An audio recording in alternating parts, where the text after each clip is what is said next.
তাদের এক নেতা তো তিরস্কার করে বলছে, আন্দোলন এসব আর হবে না, এই বছর না ওই বছর মানুষ বাঁচে কয় বছর, এ কথা বলছে না? গত 15 বছরে পতিত স্বৈরাচার তাদের চরিত্রের সাথে আবু জেহেলদের চরিত্রের মিল আছে না নাই? আরে কপাল পোড়া তারা, কপাল পোড়া। এই কপাল পোড়া জালেমদেরকে আল্লাহ এতটাই অসন্তুষ্ট হয়েছেন, এমন শাস্তি এই 53 বছরে অতীতের কোন সরকারকে আর আল্লাহ দেয় নাই। আল্লাহ তাআলার কাছে এত বেশি দরখাস্ত জমা হয়েছে, মাজলুমের চোখের পানি আল্লাহর কাছে এত বেশি পৌঁছেছে। আল্লাহ তাআলা ওই লক্ষণ সেনের পরে এই বছর থেকে 804 বছর আগে রাজা লক্ষণ সেন তার রাজদরবারের পিছনের দরজা দিয়ে পালিয়েছিল। তারপর থেকে আজ পর্যন্ত কোন রাষ্ট্রপ্রধান এভাবে পালায় নাই, সরকার প্রধান পালায় নাই, গত পতিত স্বৈরাচারের প্রধান পালিয়েছে। এতে বোঝা যায় আল্লাহ জালেমদের উপরে দারুণভাবে নাখোশ হয়ে গেছে। তাদের এই চরম নাজেহাল দুর্দশাগ্রস্ত অবস্থা, এটা সরাসরি আল্লাহর অ্যাকশন ছিল। কারণ এই 15টা বছর কোরআনের কথা আমরা গলা উঁচু করে বলতে পারি নাই, ঠিক না? ঠিক আবু জেহেলদের সিদ্ধান্ত তারা বাস্তবায়ন করেছে এই দেশে। আচ্ছা, 15 বছর আগে তাফসীর মাহফিলের জন্য অনুমতি নেয়া এই বিষয়টা তো আমরা কোথাও শুনি নাই, জানতামও না। যে মাহফিল হইলে অনুমতি নিতে হয় এটাই তো আমরা জানতাম না। জমিনের মালিক কে? কোরআনের মালিক কে? তো কোরআন যার, জমিন যা, তার কোরআনের কথা বলতে তোমার কিসের অনুমতি? কিসের অনুমতি? আল্লাহ তাই তোমাদেরকে দেশ ছাড়া করে দিয়েছেন।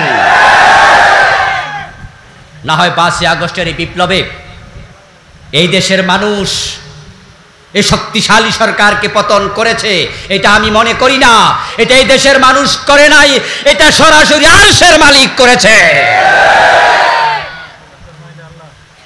এই দেশের বিরোধী দলগুলো হতাশ হয়ে গিয়েছিল, কারণ এই দেশে কথা বলার কোনো পরিবেশ ছিল না। ছোট্ট ছোট্ট বাচ্চাগুলো রাস্তায় নেমে এসেছে। 7 বছর 5 বছরের বাচ্চা গুলি খেয়ে মরেছে, ঘরের ব্যালকনিতে দাঁড়ানো ছিল, মাথার পাশ থেকে ঢুকো পাশ দিয়ে গুলি বের হয়ে গিয়েছে। এরপরেও দেশের মানুষ ভয় পায় নাই। 12-13 বছর বয়সের বাচ্চারা রাস্তায় নেমে গেছে, আমাদের মা বোনরা পর্যন্ত রাস্তায় নেমে গিয়েছিল। আবু সাঈদ বুক ফেটে যখন গুলি বরণ করলো, আবু সাঈদের শাহাদাত দেখে এই দেশের যুবকেরা ভয়ে ঘরের কোণায় ঢুকেছে, নাকি দলে দলে রাস্তায় নেমে এসেছে। তাদের কলিজার ভিতরে সাহস দিয়ে দিয়েছে কে? আমাদের এক ভোরের বক্তৃতা শুনে অবাক হলাম। তিনি বললেন যে পিছনে ফেরার আর কোনো সুযোগ নাই। ইউনিভার্সিটি পড়ুয়া একটা মেয়ে সাংবাদিকদের কাছে বলতেছে পিছনে আর যাওয়ার সুযোগ নাই, পিছনে পুলিশ, সামনে স্বাধীনতা। কি শক্তি কথা, কি শক্তির কথা! আমাদের কুমিল্লার মেয়ে ঢাকা ইউনিভার্সিটির প্রফেসর অধ্যাপক ডক্টর সায়েমা কি চমৎকার ভাবে বলেছিলেন, কয়জন মারবা? 1 জন মারবা, 10 জন আসবো, 10 জন মারবা, 100 জন আসবো, তোমাদের উপর আল্লাহর অভিশাপ পড়বে। আর সে আজিম কাঁপছে। সাহসিকতা আল্লাহ এমন ভাবে দিয়েছে, যুবক রাস্তায় নেমেছে, আর জালেমরা দেশ ছেড়ে পালিয়েছে। রান্না করা ভাত খাওয়ার সুযোগ আল্লাহ দেয় নাই।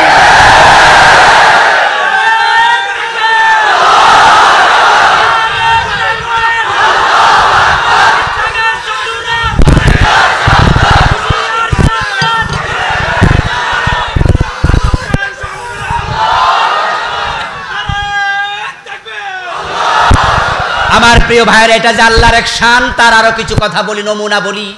আল্লাহর উপর ঈমান আরো বাড়বে, আল্লাহর উপরে তাওয়াক্কুল আমাদের বাড়ানো দরকার আছে না নাই? আমরা তো অনেকটা হতাশ হয়ে গিয়েছিলাম, আমরা ভেবেছিলাম মনে হয় কিছু করা যাবে না।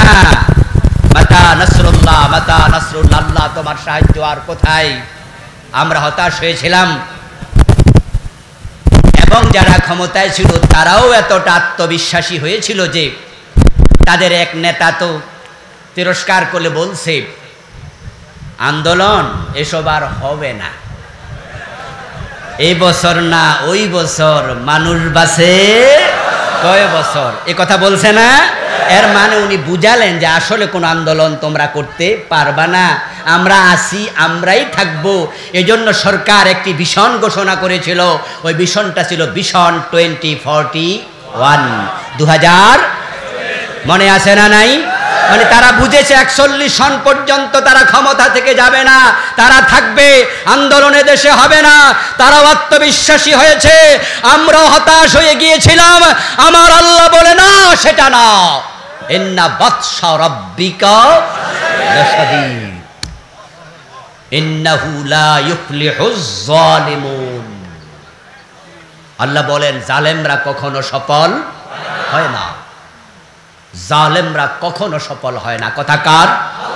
সুতরাং আমরাও কখনো জালেম হব না, আমরাও জালেম হব না। রাজি আছেন না নাই?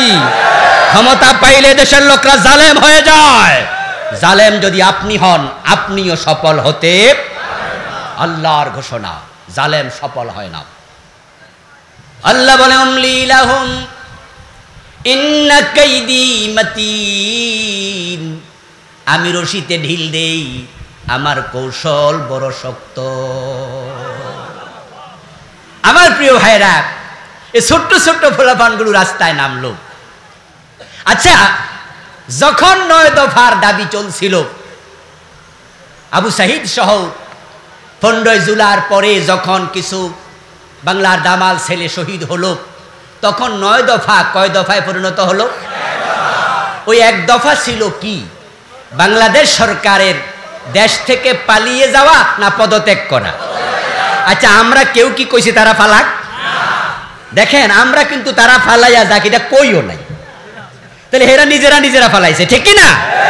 এ পালানোর অন্তরে ভয় ঢুকাই দিছে কে? এই জন্য আমি বলছি অ্যাকশনটা ডাইরেক্ট কার? এই দেশের লোকেরা বলছে এক দফা। এক দফা মানে হলো সরকারের পদত্যাগ। সরকার যদি পদত্যাগ করত, তাহলে যারা আন্দোলনকারী তারাও বলতো ঠিক আছে, এবার নতুন সরকার আসবে, আমরা নতুন একজনকে ক্ষমতায় বসাই, তারপরে আপনারা যে ভুল করছেন, জুলুম করছেন, এগুলোর বিচার আচার হবে, আবার নির্বাচন হবে, আপনারা আবার নির্বাচন করে চাইলে ক্ষমতায় মানুষ ভোট দিলে আসবেন, অসুবিধা নাই। তারা কেউ বলে নাই প্রধানমন্ত্রী আপনি পালায়া যান, কিন্তু তারা একা পালায় নাই, 300 এমপি একসাথে পালিয়ে গেছে। এখন পরিচয় দেওয়ার মতো কেউ নাই, এতে প্রমাণ হয় অ্যাকশন নিয়েছেন কে? আমার প্রিয় ভাইয়েরা, এই অ্যাকশনটা আল্লাহ নিয়ে আমাদের হাতে একটি সুযোগ দিলেন। সুযোগটা হচ্ছে